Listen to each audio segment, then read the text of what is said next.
Guillaume, photographe professionnel, suivi par plus de 3000 abonnés sur Instagram, plus connu sous le nom de Kougi Photo, veut faire la lumière sur son expérience de ce métier mal perçu, souvent jugé et étiqueté depuis quelques années. Comment avez-vous commencé la photo? Alors j'ai commencé très jeune, vers mes 10 ans, dans un club photo de ma ville. J'ai commencé en argentique, parce qu'à l'époque le numérique n'existait pas encore. Donc j'ai commencé à développer les photos. Donc on peut dire que j'ai appris vraiment comment fonctionnait vraiment un appareil. Et après, je suis passé autodidacte. Avant, je faisais surtout des photos de paysages, enfin de choses en tout genre, mais pas de modèles. C'est bien après que j'ai commencé à shooter des modèles. Vous êtes photographe professionnel depuis bientôt 1 an et demi. Qu'est-ce que ça a changé pour vous? Pas grand-chose. Je fais de la photo de modèle depuis 2015, on va dire à peu près. Et je suis passé donc professionnel il y a 1 an et demi à peu près. Donc, mis à part travailler avec des professionnels, c'est plus simple pour eux, parce qu'on peut leur fournir une facture, donc c'est plutôt une trace administrative qu'on peut pour leur compte. Après, ça permet de faire un peu plus pro, comme image évidemment, l'image de moi-même bien sûr, mais c'est tout. Le statut auto-entrepreneur ne fait pas forcément le travail accompli. Ah oui, et du coup maintenant, tout ce que je gagne, l'État m'en prend une partie, évidemment. Qu'est-ce que ça vous a apporté d'être photographe? Un regard différent sur les choses. J'ai toujours une vision différente des lieux, d'une personne. Retrouver un peu confiance dans ce qu'on crée, pouvoir s'améliorer dans une passion, avoir accès à des lieux qu'on n'aurait pas forcément accès sans être photographe. Pouvoir oser proposer des projets à des marques, des gens, des influenceurs, des modèles. Donc l'assurance en moi en général. C'est ça que ça m'a apporté. Quels sont les bons côtés d'être photographe? Je dirais d'abord le relationnel.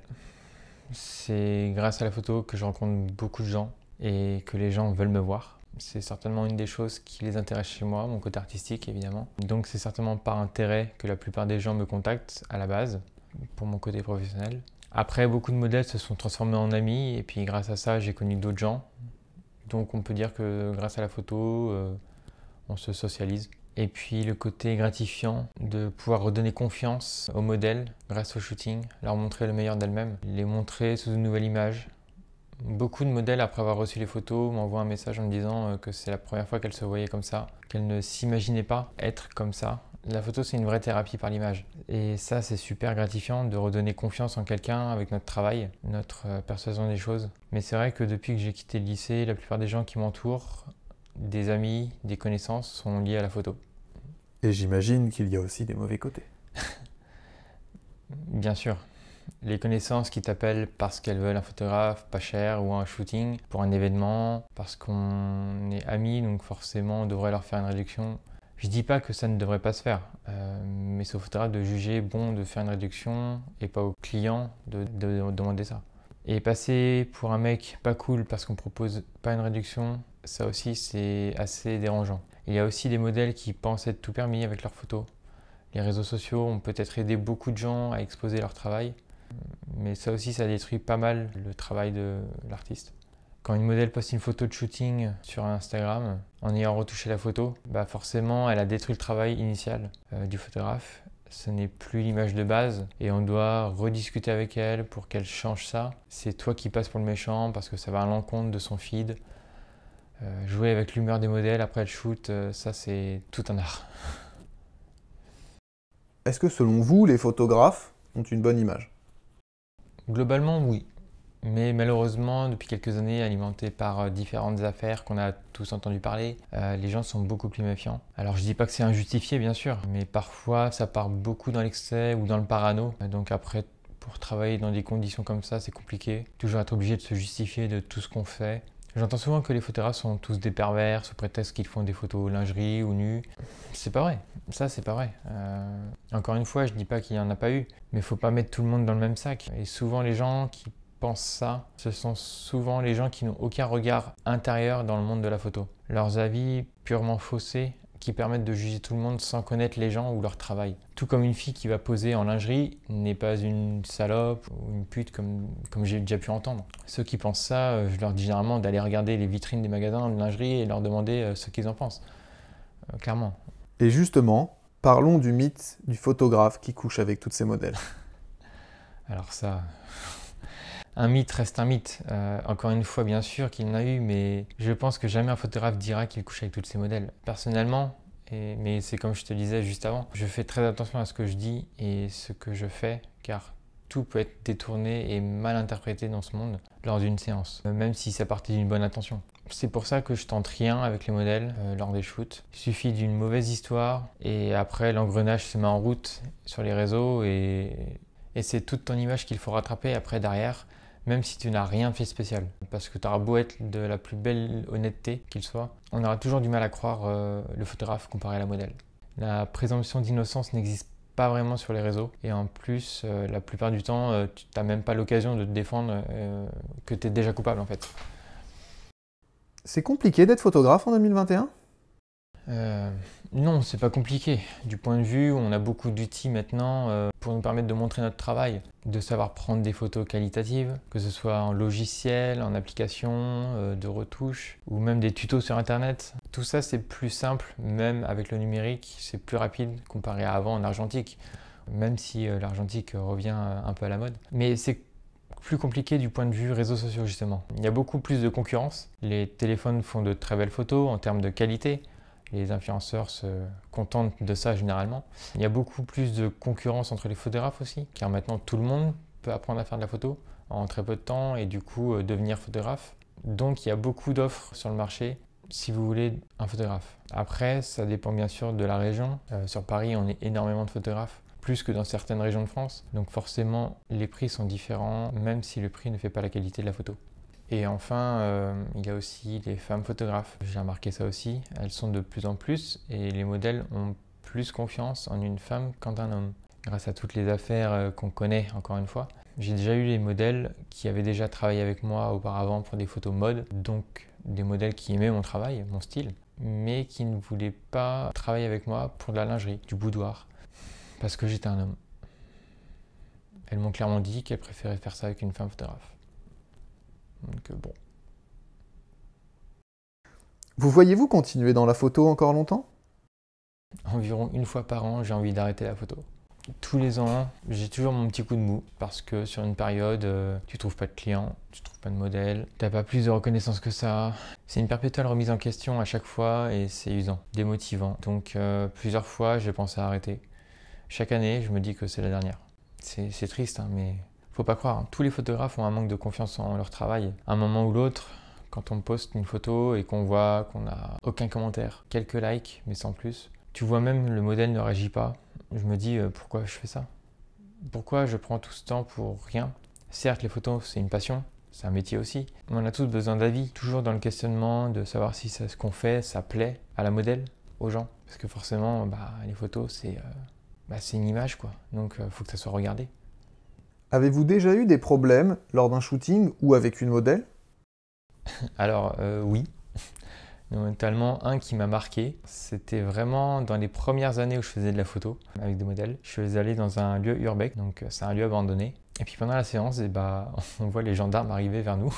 Donc en gros, ils nous ont demandé ce qu'on faisait là et que c'était interdit d'être là par arrêté municipal. Ils ont pris nos identités et peut-être qu'on recevrait une amende un jour à venir. Mais bon, j'ai jamais reçu d'amende, mais j'avoue que c'est le moment, ça fait tout drôle quoi. Ça c'était la grosse anecdote. Mais sinon, après oui, j'ai eu quelques petites mises au point avec des modèles après la séance, surtout sur les accords de publication des photos. Pour une collaboration, généralement, elles attendent d'avoir toutes les photos retouchées pour ensuite me dire qu'elles ne veulent pas que je les poste. Il y en a certaines photos, je peux comprendre, bien sûr, quand c'est trop dénudé. Mais j'ai déjà eu le cas d'une modèle qui ne voulait plus que je poste les photos parce que son nouveau copain, du moment, ne voulait pas que les gens la voient en tenue légère. Ce genre de modèles qui acceptent que leurs copains décident de leur image, généralement j'essaie de les fuir après. C'est toujours des problèmes et de la perte de temps. Parce que les collaborations à la base, c'est du partage quoi. Parfois même elles reviennent 1 ou 2 ans plus tard, une fois qu'elles sont plus avec leurs copains, et pour me dire qu'on peut refaire des photos lingerie si je voulais, et qu'elles sont libres de faire ce qu'elles veulent. Il y a un sujet qui divise chez les photographes, c'est l'envoi des photos brutes. Ah, la fameuse question. Donc c'est vrai que c'est une question épineuse dans le monde de la photo, car beaucoup d'avis divergent. Moi je les donne plus depuis longtemps. Au début, quand j'ai commencé, je donnais toutes les photos brutes pour que la modèle sélectionne la photo qu'elle voulait que je retouche. Mais un jour, une modèle, elle a posté toutes les photos brutes sur Facebook. Les photos, elles n'étaient pas retouchées. Bref, moi, à mes yeux, elles n'étaient pas jolies. Et quand j'en ai parlé à la modèle de les enlever, que j'allais lui passer les photos retouchées, elle a dit non, mais je les aime bien toutes. Bah, justement, c'est ça le problème en fait. C'est que quelqu'un qui voit les photos non retouchées dans un album avec mon nom à côté, cette personne peut croire que je fais du travail pas retouché, donc une mauvaise pub en soi. Une photo pas retouchée, c'est une photo pas terminée. Au même titre que tu ne demandes pas à ton pâtissier juste la pâte à gâteau. Tu lui as demandé le gâteau fini, cuit. Une modèle qui m'a choisi, elle me choisit pour mon style de photo, qu'elle a vu retouché. Pas pour une photo brute, sans style, sans retouche. Donc je le redis encore une fois, les photos brutes, ça ne se demande pas en photographe. Vous engagez un photographe pour de sa prise de vue à sa retouche finale, et non juste pour la moitié du travail. Y a-t-il de la jalousie entre photographes? Alors, je pense qu'il y en a un petit peu, oui. Ça peut arriver, bien sûr. Mais c'est de la jalousie artistique. Je veux dire, on peut être jaloux d'une idée de shoot qu'un photographe a eue et qu'elle est superbe comme idée et que toi, tu l'as pas eue. Ou d'un lieu que tu aurais voulu obtenir, ou d'une modèle, d'une célébrité, d'une influenceuse que toi, peut-être, tu avais démarché avant et que ça n'avait pas abouti. Alors que ce photographe, qui peut-être a plus d'abonnés que toi, plus de notoriété, a réussi à obtenir ce qu'il voulait. Donc malheureusement, le nombre d'abonnés joue beaucoup à partir d'un certain moment dans les projets que tu peux entreprendre, dans la visibilité. Ça fait du poids dans la balance. Et ça, c'est pareil, c'est du travail, gérer son image. C'est important les réseaux sociaux lorsqu'on est photographe? Un peu trop malheureusement, surtout avec Instagram où tout le monde peut s'afficher. On a une constante recherche de visibilité, de followers. Il faut entretenir sa communauté. Avec cette plateforme et son algorithme, il y a des heures à respecter si on veut qu'un maximum de gens voient. C'est la course au like. Sinon, on risque plus ou moins le shadow ban. Donc, c'est-à-dire que la photo que vous allez poster va être très peu montrée aux gens par la plateforme. Donc, il faut garder une certaine activité sur les réseaux. Donc, oui, c'est important de se faire connaître, exposer son travail, mais il ne faut pas en devenir dépendant et enchaîner au réseau.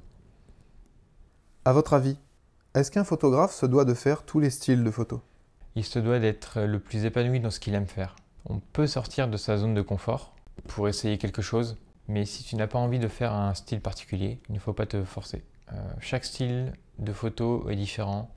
La prise de vue, le ressenti est différent entre des photos de mariage, de grossesse ou de mode. On ne raconte pas la même histoire et tout le monde n'a pas cette vision. Je me dis souvent, si tu ne le sens pas, ne le fais pas. Parce que s'obliger à faire quelque chose dont tu n'es pas motivé ou tu ne sais pas vraiment où tu vas, c'est prendre le risque de ne pas faire du bon boulot et qu'après le client soit pas satisfait, quoi. Alors je parle bien sûr pour une commande. Après justement, si tu veux t'entraîner et t'améliorer, libre à toi de faire quelques collaborations avec des amis qui ne t'en voudront pas si tu ne gères pas le shoot. Pour vous, c'est quoi le bon tarif pour un shooting photo?